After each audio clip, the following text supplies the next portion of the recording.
Well, that was interesting.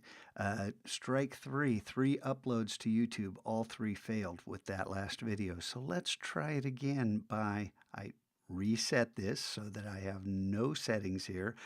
Double clicking, and now we're back to where we started with the image opened up in Camera Raw.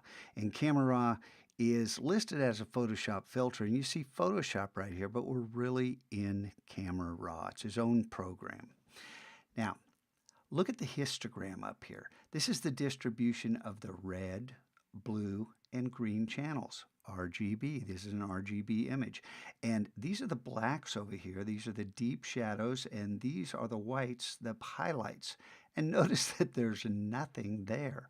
So you might say this is an underexposed image. It was not developed, it was not a photograph taken very well, but I'm just snapping textures and I'm shooting digital negatives, so I know I can fix this. Now, one of the ways to fix it, and Scott Kelby said this in front of a crowd of 4,000 people, he says, "Hey, don't tell anybody I do this, but I always click the auto button." He was in a different panel, but the bottom line is sometimes it works.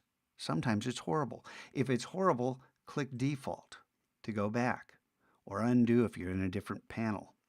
And then click auto and look at it. And if you want to compare the before and after, you don't have to click default.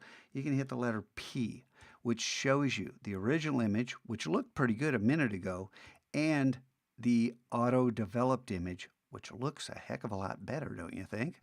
So in this case, I'm going to select it, but I want you to notice something important. When I go back to the original, look at the histogram. This is, remember the distribution where we're missing whites and blacks? When I hit P again to show what we've done in Camera Raw, now the histogram is pushed further out to the left and right, but we have this red triangle and blue triangle.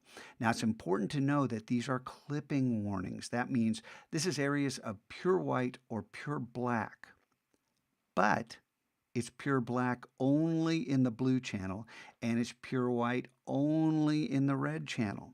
So it's not a big deal. If you have RGNB, you got everything sitting over here, that means you have areas of solid white, and that's bad. You've blown the image out.